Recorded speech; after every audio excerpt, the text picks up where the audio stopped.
Imagine, for just a moment, a day when a decision made quietly in Warsaw by a government few expected to wield global influence managed to disrupt the ambitions of the world's most powerful rising empire. Imagine a small country, overlooked by many, suddenly pulling the emergency brake on one of the most expensive, expansive, and ambitious projects China has ever attempted. It sounds absurd, almost like the setup for a political thriller. After all, how could Poland, a nation of only 38 million people, with a modest economy compared to the giants of our time, possibly stand in the way of China, a country of nearly 1.5 billion, whose reach extends to every continent? And yet, this day arrived. Analysts would later call it the day Poland stopped China. To understand how this happened, you first need to grasp the scale of Beijing's vision. In 2013, China launched what would become its signature global project, the Belt and Road Initiative, known more widely as the New Silk Road. The idea was grand, almost imperial in scale. Just like the old Silk Road that connected Asia to Europe centuries ago, the modern version would be a sprawling network of highways, railroads, ports, and logistics hubs, spanning from Beijing to Berlin, from Shanghai to Rotterdam. Billions upon billions of dollars were poured into construction projects, trade deals, and infrastructure. The Belt and Road wasn't just about trade, it was about influence, power, and the quiet rewriting of global order. One of the crown jewels of this initiative was the land route, the so-called Silk Road Railway.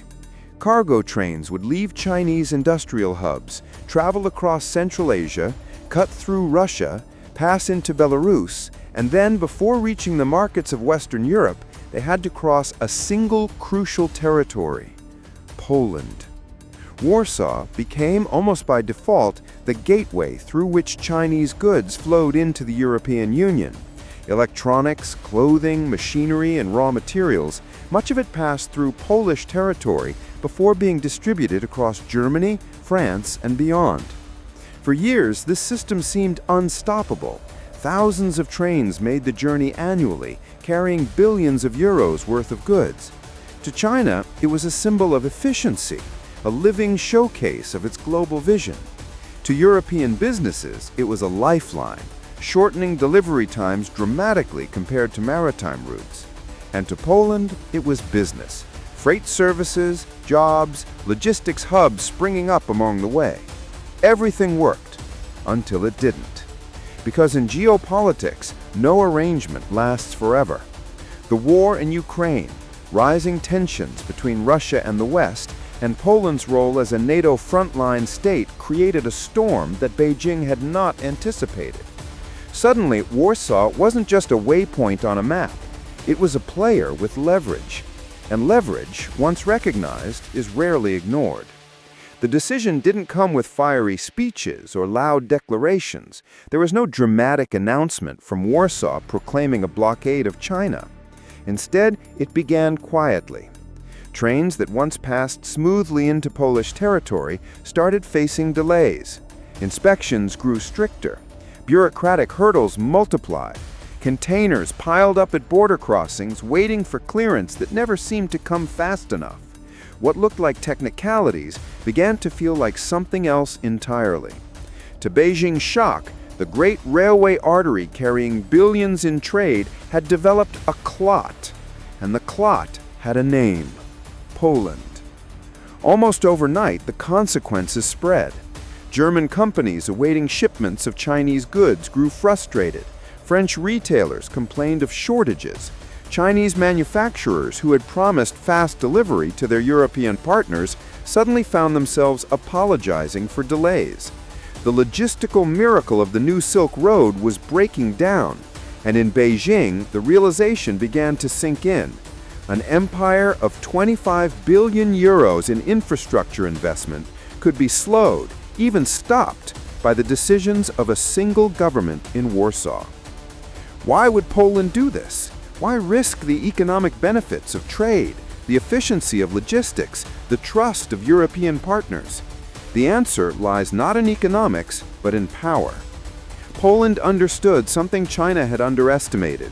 Geography is not just destiny, it is a weapon.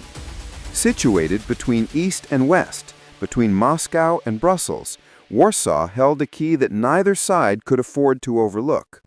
By tightening its grip on the trade flowing from China, Poland sent a message not just eastward to Beijing, but also westward to its allies in NATO and the European Union.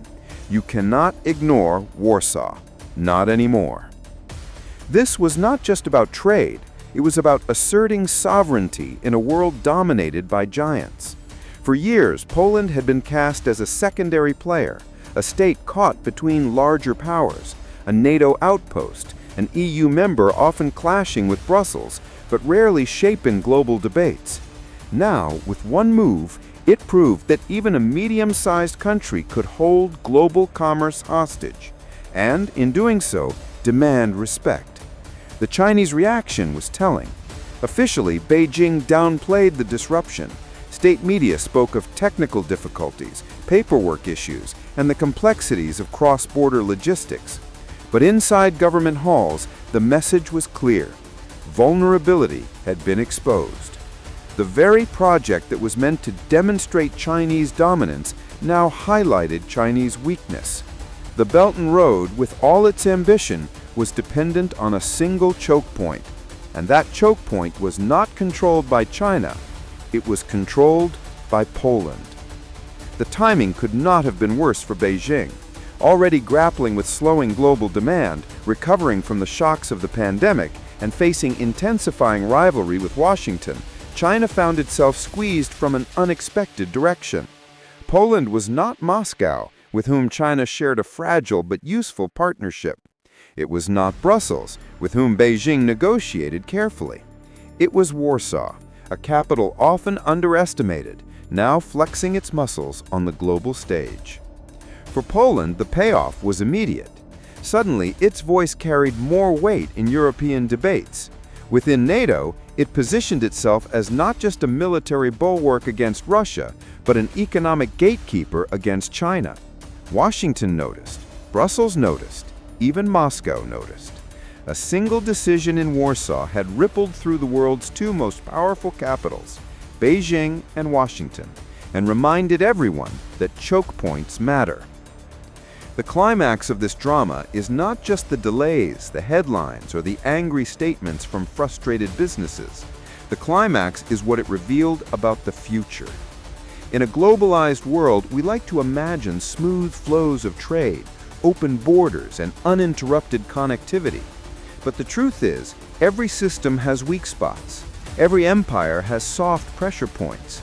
And in this case, the pressure point was a country that until that moment, many outside Europe rarely thought about. For China, the lesson was painful but necessary. Dependence on Poland meant vulnerability. In the months that followed, Beijing accelerated efforts to diversify its routes. It invested more heavily in Mediterranean ports like Piraeus in Greece and explored Arctic shipping lanes as alternatives. The Belt and Road narrative shifted subtly. No longer about a single grand corridor, but about a web of options, because the day Poland stopped China proved one thing: a single choke point can break even the grandest strategy. For Poland, the episode was transformative. No longer just a bridge between East and West, it had become a gatekeeper. A nation that many dismissed as secondary showed the world that geography, when leveraged strategically, can elevate even the small to the level of the great. Warsaw became more confident, more assertive, and more willing to play a role that exceeded its size. And for the rest of the world, it was a reminder of a truth often forgotten. In geopolitics, small actors can still cause big shocks. We tend to focus on the rivalry between Washington and Beijing, the maneuvers of Moscow, the debates in Brussels. But history is full of moments when middle powers and even small nations shifted the balance. And perhaps in the age of fragile supply chains and global interdependence, these moments will only grow more common. So what does this mean for the future? It may mean that we are not heading into a world dominated solely by superpowers. Instead, we may be entering a new kind of Cold War, not fought over ideology, but over logistics, trade corridors, and supply chains. Every border checkpoint, every port, every railway line has the potential to become a battlefield, not with soldiers, but with paperwork, inspections, and silent delays that cost billions. The day Poland stopped China was not just a story about trains and borders. It was a story about leverage, about how geography can still dictate power in a supposedly borderless world. It was about a medium-sized country reminding the world that even empires can stumble when they underestimate the importance of choke points. And perhaps the biggest lesson is this: maps may look flat, borders may look like simple lines, but in reality, every line is a doorway. Whoever controls the door